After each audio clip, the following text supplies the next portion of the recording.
उतरा है। दौसा जो अब एक पहचान बनाने की ओर अग्रसर है, विकास कर रहा है, वो विकास किस तरह हो रहा है आज ये जानने की कोशिश करेंगे एसपी साहब से, कलेक्टर साहब से। और चलिए शुरुआत करते हैं।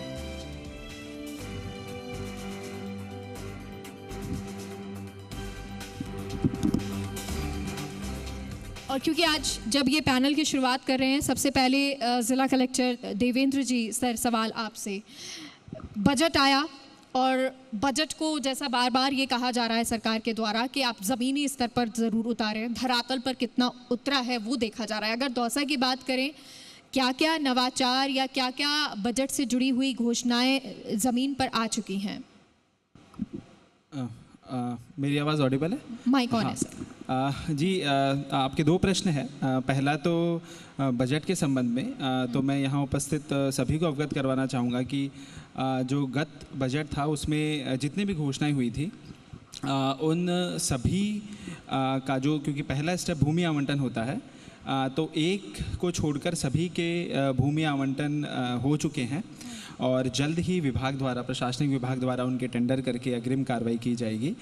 बजट को भी कई भागों में बांटा जाता है। जैसे कैटेगरी 1 वो होते हैं जिनमें राशि की आवश्यकता नहीं होती है। जैसे महिला सशक्तिकरण के कई बजट की घोषणाएं हैं जिनमें महिलाओं को ट्रेनिंग देनी है, सेल्फ डिफेंस की ट्रेनिंग देनी है, तो वो लागू कर दिए गए हैं। जिनमें फ़ंड की आवश्यकता होती है, लैंड की आवश्यकता होती है, तो भूमि आवंटन सभी का कर दिया गया है, एक को छोड़कर, जैसा मैंने आपको बताया।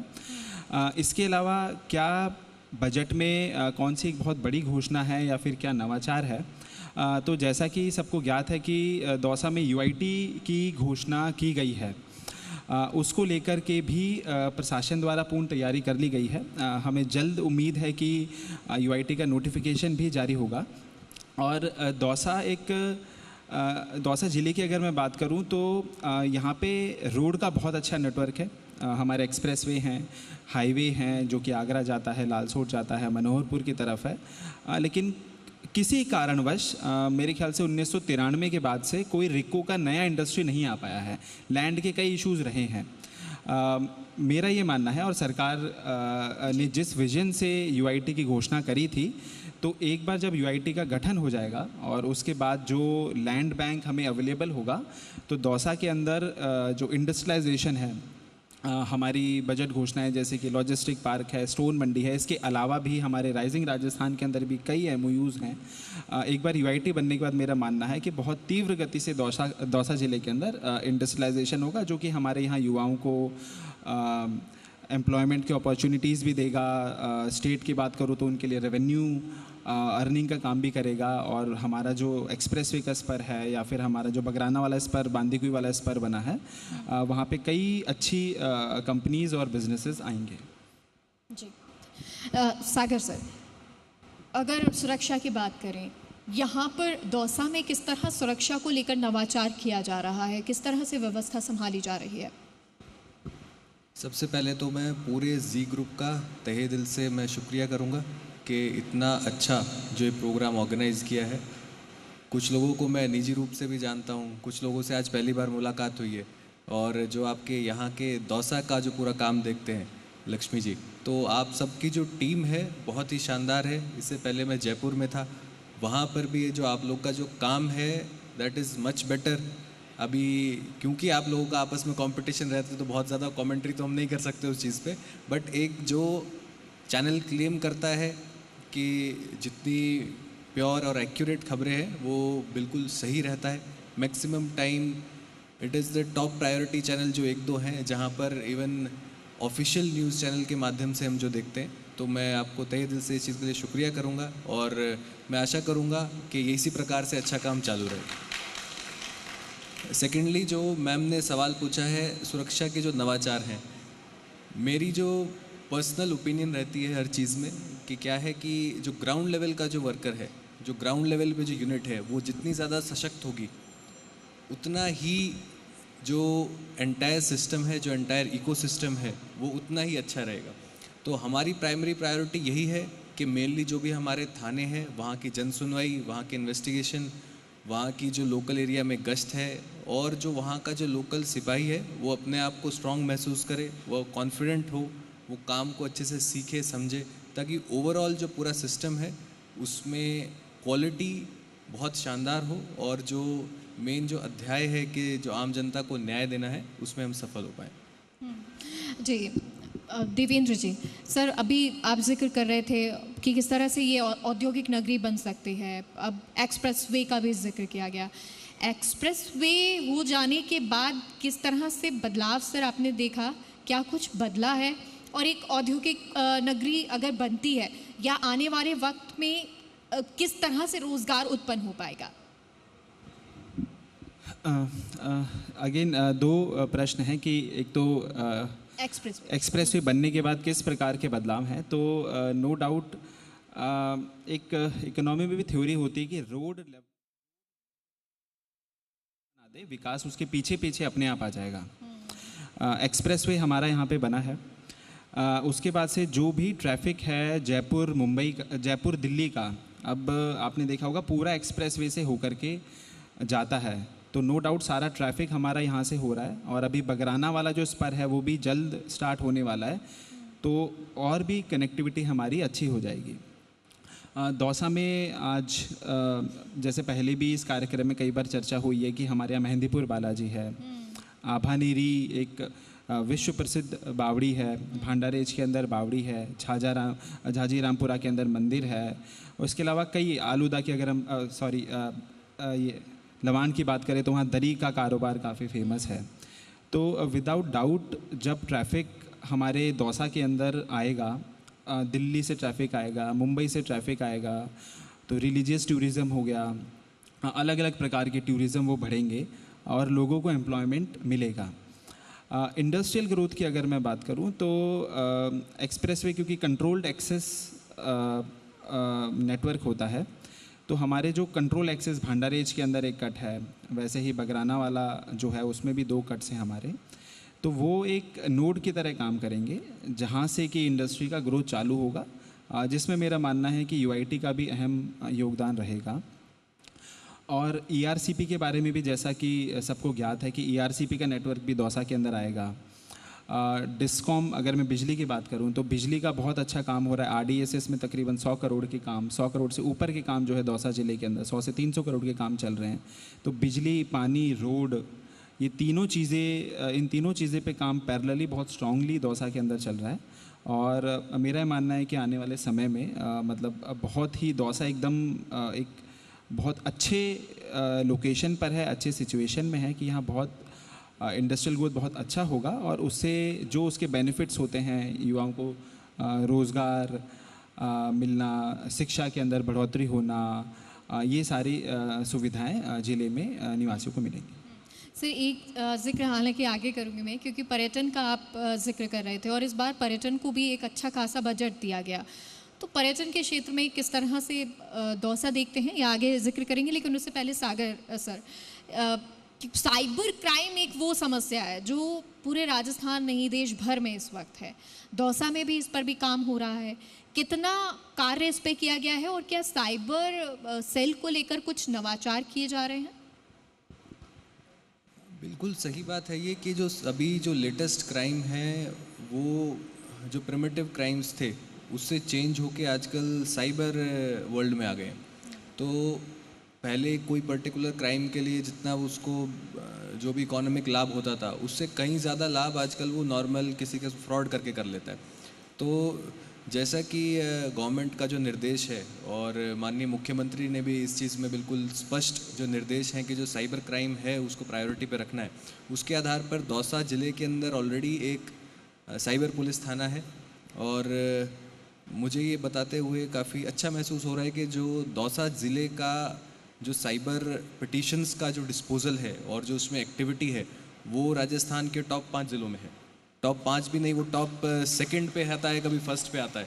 तो जो दौसा ज़िले में जो साइबर टीम है उसमें जो आज एक हमारे साथी सम्मानित भी हुए हैं यहाँ पर, तो जो पूरी टीम है वो बहुत ही अच्छा काम कर रही है। और हमारा प्रयास यही है कि जो साइबर क्राइम जो मोड चल रहा है आजकल, तो जो अर्जेंसी है, जो फास्टनेस है वो रिक्वायर्ड है। एक बार कोई पर्टिकुलर फंड किसी के अकाउंट से निकल गए और अगर वो साइफन ऑफ हो जा रहा है बियॉन्ड नेशनल बाउंड्रीज़, अगर कोई दूसरे विदेश में बैठा हुआ कोई अगर व्यक्ति है, अगर वो उसके अकाउंट में या क्रिप्टो वॉलेट्स में ट्रांसफ़र हो जा रहा है, तो मेन जो रिक्वायरमेंट है वो स्पीड है। तो स्पीड तभी आती है अगर वेल फंक्शनिंग सिस्टम्स हों और साथ में वेल फंक्शनल पर्सनल हों जिनको ये काम आता है।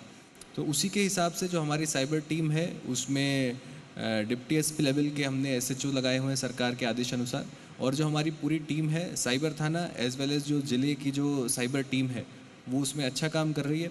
और मेरा ये लोगों से अपील है कि जो बढ़ता हुआ साइबर क्राइम है एंड में, अभी जैसे developing India is still in developed country, मतलब डेवलपिंग कंट्री है, बाकी बहुत सारे कंट्रीज डेवलप्ड हैं, तो वहाँ पर अभी भी साइबर क्राइम है। तो जो इसका मेन सॉल्यूशन है वो अवेयरनेस है। प्रिवेंटिव जो मैकेनिज़्म है उसमें सबसे जो फाइनल जो साइबर क्राइम की डेस्टिनेशन है वो यही है कि प्रिवेंटिव एक्शन हो। पोस्ट एक्शन ठीक है, कोई बार टाइम लग जाता है और अलग अलग लीगल लूप होल्स हैं, लीगल इश्यूज़ हैं। तो हमारा जो अभी नेक्स्ट माह से अभी हम एक और दोबारा साइबर अवेयरनेस कैंप स्टार्ट करेंगे। अभी लास्ट मंथ हमने एक फिनिश किया है। तो जितने ज़्यादा लोग अवेयर होंगे उतने ज़्यादा साइबर क्राइम में रिडक्शन होगी।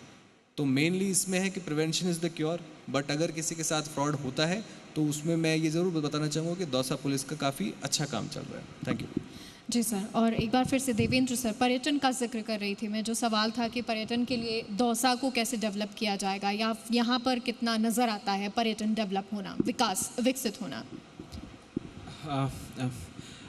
दौसा में अगर मैं पर्यटन स्थलों की बात करूं तो कई तो हमारे विश्व प्रसिद्ध पर्यटन स्थल हैं। मेहंदीपुर बालाजी उनमें से एक है, आभानेरी उनमें से एक है।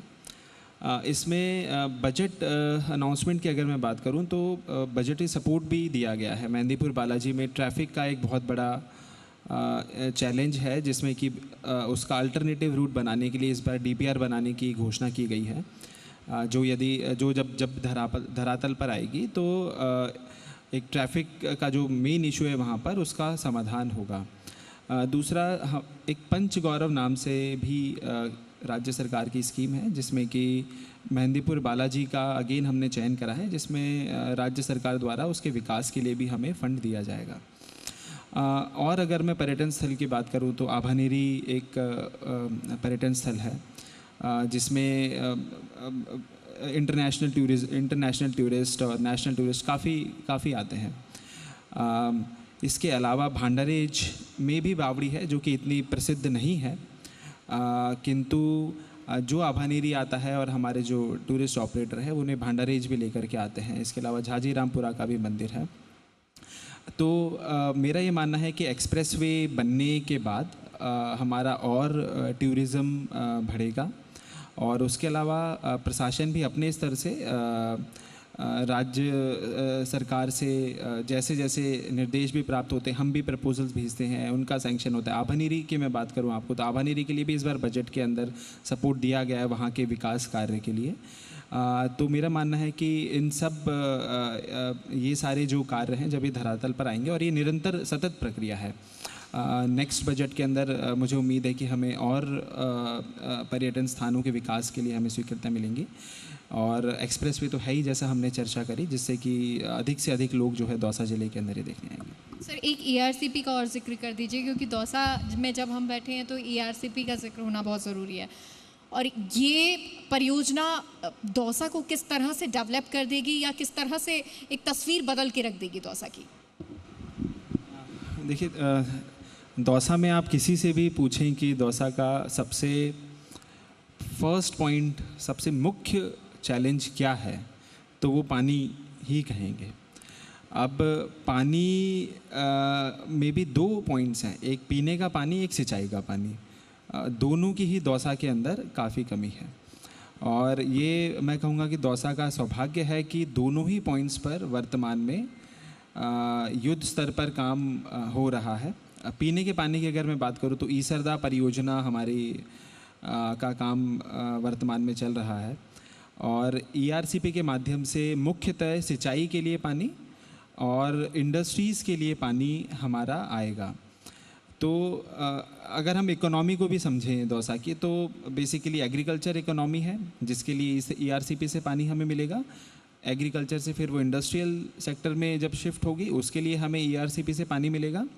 जो मूलभूत सुविधा है पीने के पानी के लिए, वो जब ईसरदा का पानी हमें प्राप्त होने लग जाएगा तो उससे वो भी जो दौसा की मांग है वो पूरी हो जाएगी। तो ईसरदा प्लस ईआरसीपी प्रोजेक्ट और जेजेएम प्रोजेक्ट है, उससे मेरा मानना है कि आने वाले सालों में दौसा को बहुत अधिक फ़ायदा होने वाला है। सागर सर, महिला सुरक्षा एक बड़ा मुद्दा है और राजस्थान के अलग अलग ज़िलों की बात करें तो वहाँ पर अलग अलग तरीके से कार्य हो रहा है और राजस्थान सरकार ने भी इस पर कार्य किया है। दौसा की अगर बात करें तो यहाँ इस क्राइम को रोकने के लिए किस तरह से प्रयास हो रहे हैं, और सखी योजना या इस तरह की बहुत सारी हेल्पलाइन नंबर वगैरह चला रखे हैं, उस पर क्या नवाचार किए जा रहे हैं? महिला अत्याचार को रोकना एवं अगर कहीं पर महिला अत्याचार हुआ है तो उसको न्याय दिलाना सरकार की टॉप प्राथमिकता है। तो इसके अंदर जो दौसा ज़िला है, दौसा ज़िले में हमारे सिटी के अंदर एक महिला थाना खुला हुआ है। साथ में ही जो भी नए कानून हैं उसके अंदर भी काफ़ी नवाचार आए हैं और जो नियमानुसार अवधि में ऐसे केसेस का अनुसंधान करके और जो भी विक्टिम है उसको न्याय दिलाने की जो प्रक्रिया है तो उस पर पूरा ज़िला बहुत अच्छे से मेहनत कर रहा है। साथ में ही जो कानूनों के प्रति जागरूकता है, साथ साथ में जो पुलिस के जो पर्सनल हैं उनके साथ साथ में जो आम जनता है कि जहाँ पर ये बिल्कुल ही ऊपरी तौर पे सभी को ये सूचित हो और सभी को ये इस चीज़ का ज्ञान हो कि कोई भी किसी प्रकार का अगर महिला अत्याचार की श्रेणी में अगर कोई क्राइम होता है तो तुरंत प्रभाव से उस पर एक्शन लिया जाएगा और तुरंत प्रभाव से उसकी जो काफ़ी टाइम से पुराने समय में ये एक बात आती थी कि मुकदमा दर्ज नहीं हुआ, बड़े ये कॉमन ये एक फिनोमेना था कि मुकदमा दर्ज नहीं हुआ। तो इस चीज़ को हटाने के लिए हमारी तरफ से बिल्कुल एक स्पष्ट सभी को निर्देश है और उसकी पालना हो रही है कि तुरंत प्रभाव से इस प्रकार का कोई भी अगर क्राइम की रिपोर्टिंग होती है तो तुरंत प्रभाव से उसकी एफआईआर हो जाती है। जैसे कि आपने बात की सखी योजना और बाकी जो इनिशिएटिव्स हैं उसमें जो कालिका पेट्रोलिंग यूनिट्स है तो वो काफ़ी अच्छा काम कर रही हैं। टाइम टू टाइम जो हमारे यहाँ पर सिटी इलाके में बहुत सारे कैफ़े संचालित हैं, होटल संचालित हैं, जहाँ पर बीच बीच में खबरें आती हैं कि कोई इलीगल काम हो रहा है या इस प्रकार के कोई भी इश्यूज़ हैं तो वहाँ पर प्रॉपर चेकिंग होती है। बाइक यूनिट्स बनाई हुई हैं, स्कूटीज़ पे आपको रूट्स पे दिख जाएंगी जो हमारी महिला फोर्स है, जो नारी शक्ति की जो फोर्स है पुलिस के अंदर, वो पेट्रोलिंग करती हुई। तो ओवरऑल एक अच्छा मैकेनिज़्म बन चुका है और ओवरऑल एक अच्छे रिजल्ट्स आ रहे हैं जो कि आई थिंक जनता को दिख रहे होंगे। Thank you.